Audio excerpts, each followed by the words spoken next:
ever factory outlet Mukunda Jewelry grand opening February 14th na Suchitralo.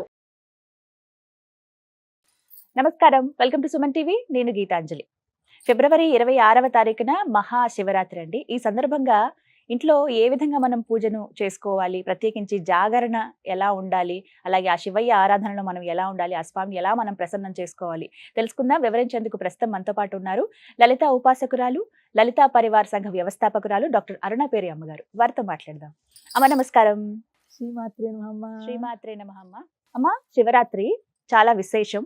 Mahashivratri, ఏడాదికో Shivaratri అంటారు. ప్రత్యేకించి ఆ రోజున ఎలా పూజ చేసుకోవాలి అంటే జాగరణ ఉంటాము, అలాగే ఉపవాసం ఉంటాము, కానీ నియమంగా ఈ పని ఖచ్చితంగా చేయాలి, ఇలా శివరాత్రి జరుపుకుంటే చాలా మంచిది, ఆ శివయ్య అనుగ్రహం ఉంటుంది అని అలాంటి నియమాలు ఏమన్నా ఉన్నాయమ్మా? ఏ విధంగా మేము శివరాత్రిని జరుపుకోవాలో వివరించండి.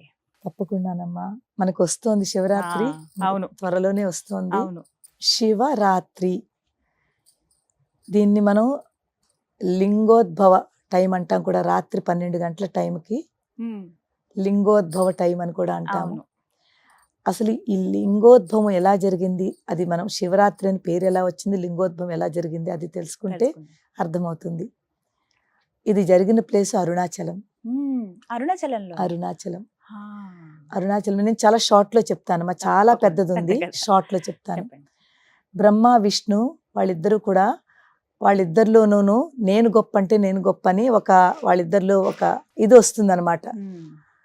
నేను ముందు, నేను క్రియేటర్ని కదా, నేను ముందని బ్రహ్మ అనుకుంటాడు. విష్ణు అనుకుంటాడు నేనే బ్రహ్మగారిని తీసుకొచ్చాను కదా, అంటే బ్రహ్మగారు విష్ణు నాభి నుంచే కదా వచ్చి ఉద్భవించారు. వాళ్ళిద్దరి మధ్య తర్కం జరుగుతూ ఉంటుంది. తర్కం జరిగితే వాళ్ళు శివుడి దగ్గరికి వచ్చి వాళ్ళు ఎవరు గొప్ప అని శివుడిని మధ్యలో పెట్టి శివుడే చెప్తాడు అనుకుని వాళ్ళు అక్కడికి అడగడానికి వస్తారు. శివుడు ఏమీ మాట్లాడకుండా నవ్వి వాళ్ళిద్దరి మధ్యన ఒక చిన్న కాంపిటీషన్ పెడతారు. వాళ్ళిద్దరి మధ్యన బ్రహ్మగారికి అంటారు, నువ్వు పైకి ఊర్ధ్వలోకంలోకి వెళ్ళి ఒక లింగం ఆకారంలో ఆ పైన ఎక్కడి వరకు ఆ లింగం ఉంది, ఎక్కడ స్టార్ట్ అయిందో అది చెప్పాలి, స్టార్టింగ్ పాయింట్ చెప్పాలి. విష్ణుకి ఎండింగ్ పాయింట్ చెప్పమని కిందకి పంపిస్తారు, అధోలోకాలకి అంటే పాతాళ లోకాలకి. ఇద్దరిని పంపించి ఎవరు అది కనుక్కుని వచ్చారో దాని తర్వాత నేను చెప్తాను ఎవరు గొప్ప అన్నది. బ్రహ్మగారు పైకి వెళ్తారు, విష్ణు కిందకి వెళ్తారు, అలాగ తిరుగుతూ ఉంటారు. విష్ణుకైతే ఎక్కడా ఇంకా ఎంత వెళుతున్నా కిందకే వెళుతోంది ఆ లింగము. బ్రహ్మగారు కూడా ఎక్కడా స్టార్టింగే కనిపించట్లేదు. కానీ బ్రహ్మగారు అనుకుంటారు, తన తెలివి ఉపయోగిస్తారు. అక్కడ ఒక ఆవు కనిపిస్తుంది, ఒక మొగల పువ్వు కనిపిస్తుంది. వాళ్ళు అనుకుంటారు ఇక్కడ ఏదో ఉంది కాబట్టి వీళ్ళకి తెలుస్తుంది, ఈ స్టార్టింగ్ పాయింట్ ఇదేనా అని చెప్పి వాళ్ళు తెలిసే ఉంటుందని ఆవుకి మొగల పువ్వుకి అడిగితే వాళ్ళు పాపం ఏమి రెస్పాన్స్ ఇవ్వరు. వాళ్ళకి తెలియదు, నిజంగా వాళ్ళకి తెలియదు ఎక్కడ నుంచి స్టార్ట్ అయిందో. కానీ బ్రహ్మగారు వాళ్ళకి ఒక సజెషన్ ఇస్తారు, నాతోటి మీరు రావాలి, మీరు వచ్చి నేను వాళ్ళతో శివుడితో చెప్తాను, నేను చూశాను అని చెప్తాను, మీరు తల ఊపాలి, ఓకే అని ఒప్పుకోవాలి. బ్రహ్మగారు కదా వాళ్ళు అంటున్నారని అయితేనని మొత్తం ముగ్గురు వస్తారు. వచ్చిన తర్వాత శివుడు అడుగుతారు, నాయన స్టార్టింగ్ పాయింట్ కనిపించిందా అని.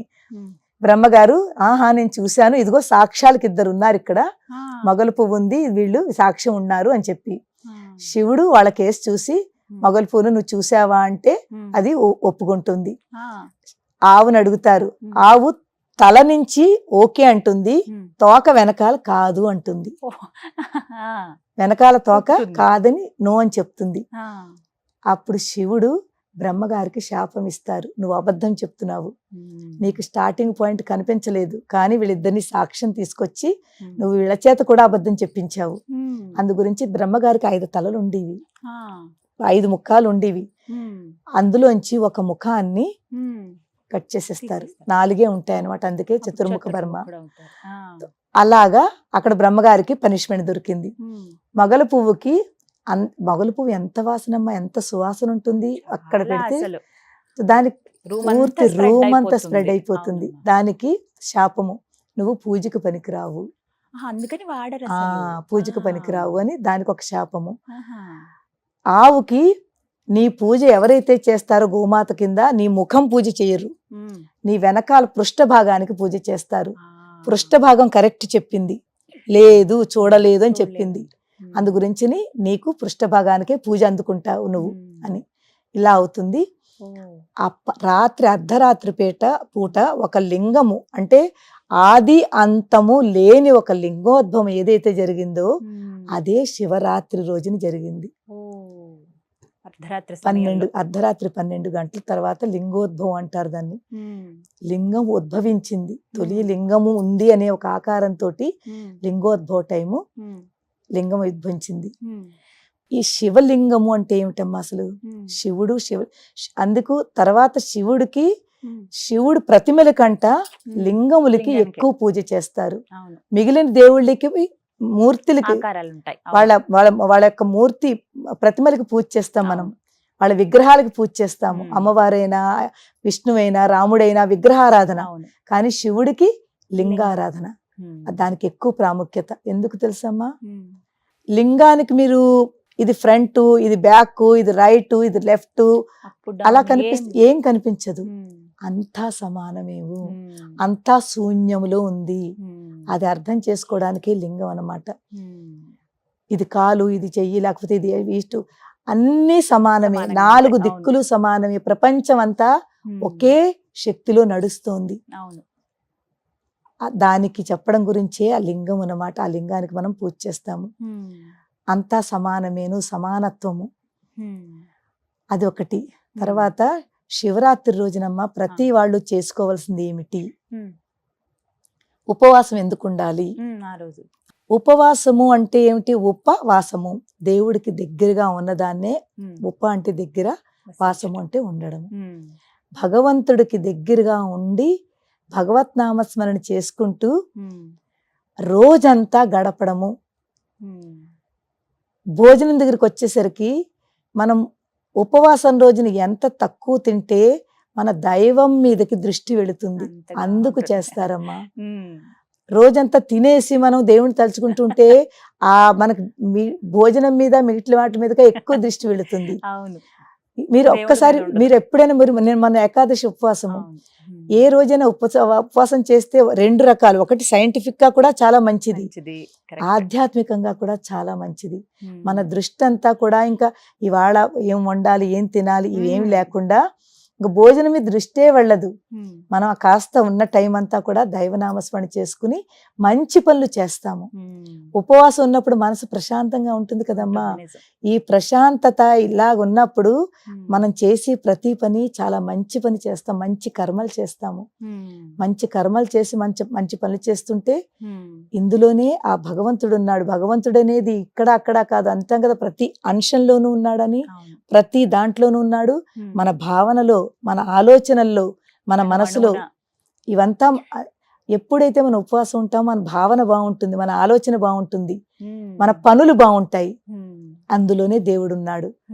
ఎప్పుడైతే ఆ దేవుడి దగ్గర ఉంటామో, ఎప్పుడైతే కనెక్ట్ అవుతామో ఆ ఉపవాసము దేవుని దగ్గరగా ఉంచి మనకి చాలా శక్తిని ప్రసాదిస్తుంది.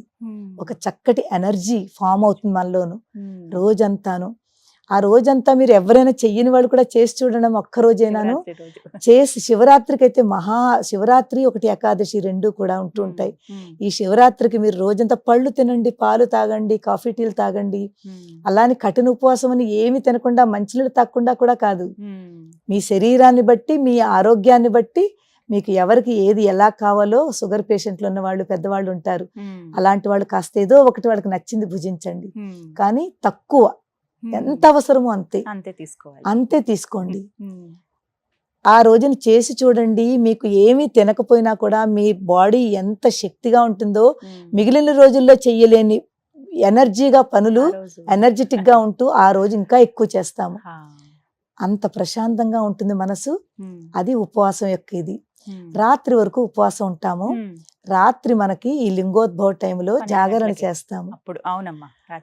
జాగరణ ఎందుకు చేస్తామంటేనమ్మా, శివరాత్రి ఏ రోజు వస్తోంది? అమావాస్యకు ఒక రోజు ముందు. ఎంత అద్భుతమైన రోజు అంటే చతుర్దశి అంటాం మనం. శక్తులు ఏదైతే ఉంటాయనమ్మా, రోజంతా కూడా మనకి ఈ శక్తి స్వరూపాలు ఏదైతే తిరుగుతాయో, చీకటి శివరాత్రి అంటే అమావాస్యకు ఒక రోజు ముందు అంటే ఒక చీకటి ఉంటుంది. అంధకారము.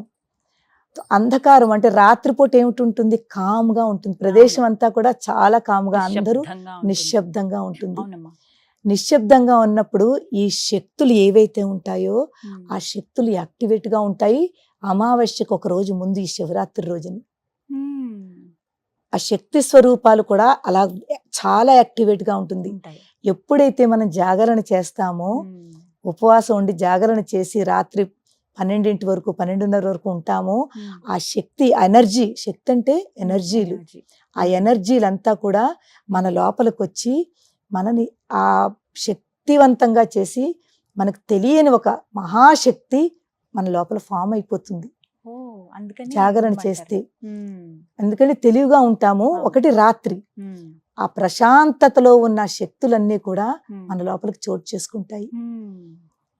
ఇప్పుడు పూర్తి చీకటి ఉన్నప్పుడు ఒక్క చిన్న దీపం వెలిగించండి, మనకు ఎంత కాంతివంతంగా, ఎంత ప్రకాశము. ఆ శక్తులు మనలో ఆ ప్రకాశ రూపంలో ఒక జ్ఞానోదయం మనకు జరుగుతుంది. మనలో ఉన్న జ్ఞానము ఇంకా మనం పెంచుకుంటున్నాము. ఒకటి ఉపవాసము, 2 దైవనామస్మరణ, 3 మంచి భావన, మంచి పనులు, మంచి ఆలోచనలు. ఇవన్నీ కలిసి రాత్రి ఎప్పుడైతే ఈ శక్తి స్వరూపాలు మన లోపలికి తీసుకుంటున్నామో అది మనకి ఎంత, మన శరీరానికి చాలా చాలా మంచి జరుగుతుంది. చాలా ఆనందంగా ఉంటాము. తర్వాత దైవీపరంగా దేవనామస్మరణ చేసుకుని శివుడికి దగ్గర అవుతున్నాము, ఎంతో దగ్గర అవుతున్నాము. ఆ లింగోద్భవ టైంకి మనం ఉన్నాము అంటే ఆ లింగోద్భవం యొక్క దర్శనము మనం చేసుకుంటాం. అందుకే వేద మంత్రాలతోటి మనం రుద్రం అది చదువుకుని అభిషేకాలు. ఎందుకంటే మంత్రశక్తి ఆ టైంలో మంత్రాలకి చెప్పాం కదా, ప్రశాంతతగా ఉన్నప్పుడు ఆ మంత్రశక్తులు 10 times పెరిగిపోతుంది. ఈ మంత్రాలకు ఉన్న శక్తి 10 times పెరిగిపోతుంది. నార్మల్ గా డే టైంలో చేసిన దానికి ఈ రాత్రి శివరాత్రి రోజున రాత్రిపూట చేసిన దానికి మనం చేసిన మంత్రం, ఒక్క మంత్రం చదివినా, ఒక్క స్తోత్రం చదివినా, ఒక్క స్తుతి చదివినా 10 times దాని యొక్క ఎనర్జీ, దాని శక్తి పెరుగుతుంది. ఆ శక్తి మన ఇంట్లోనూ ఎక్కడ చేస్తున్నామో ఆ ప్రదేశంలోనూ మన లోపలికి డైరెక్ట్ ఫామ్ అవుతుంది. అంత ఎనర్జీ ఉందమ్మా, అంత శక్తి ఉంది, అంత ప్రాముఖ్యత ఉంది శివరాత్రికి. చాలా విశేషంగా, చాలా విశేషం అమ్మా. ఆలయాలకు వెళ్ళిపోతూ ఉంటారు, ఆలయాలకు వెళ్ళిపోతూ ఉంటారు. అవును, అక్కడ ఇంకా రుద్రం అవి చదువుతారు కాబట్టి ప్రతిధ్వనిస్తూ ఉంటుంది. నిజంగానే మనం ఎంత ప్రశాంతంగా ఉండి మనం ఎలా చదువుకుంటామో, సాధన ఒకవేళ ఏమీ చేయకపోయినా కనీసం ఒక అరగంట సేపైనా మౌనంగా ఉండి ఏదో ఒక మంత్రము, ఏ మంత్రమైనా, ఏ మంత్రం రాకపోయినా శ్రీమాత్రే నమః, ఓం నమ శివాయ, ఓం నమ శివాయ, లేకపోతే హరే కృష్ణ కృష్ణ కృష్ణ హరే హరే, హరే రామ రామ రామ హరే హరే, ఏదో ఒకటి పట్టుకోండి అమ్మా, చిన్నది పట్టుకోండి. 10 నిమిషాలు ప్రశాంతంగా మీరు రాత్రిపూట కూర్చోండి. అదే ఒక పెద్ద గొప్ప పూజ. మరి గంటలు కాకపోయినా ఒక 10 నిమిషాలైనా చేసుకుంటే చాలు. మనస్ఫూర్తిగా ఎక్కువ మీరు దానికి రూల్స్ అండ్ రెగ్యులేషన్స్ ఏమీ పెట్టుకోవద్దు. ఇలాగే చెయ్యాలి అస్సలు కాదు. భక్తితో ఉండండి. పూజలు చెయ్యాలి, ఇన్ని పుష్పాలు పెట్టుకోవాలి, అవన్నీ కూడా కాకుండా మీరు ఎక్కడో అక్కడ కూర్చోండి. దేవుడి రూమ్ లో కూర్చోకపోయినా పర్వాలేదు, ఎక్కడో ఒక చోట కూర్చుని ఆ దైవనామస్మరణ చేసుకుంటూ ఏదొస్తే చదువుకోండి. ఒక అరగంట సేపు శివయ్య గురించి మీరు టైం స్పెండ్ చేయండి, అంతే. దాని తర్వాత 2వ రోజు లేచాక మీకే తెలుస్తుంది ఎంత అద్భుతమైన శాంతి మనలోకి వచ్చిందనేది. ఈ విధంగా శివరాత్రిని జరుపుకుంటే చాలా బాగా, చాలా మంచిదమ్మా. చాలా చక్కగా వివరించారమ్మా. నమస్కారం. శ్రీమాత్రే నమః.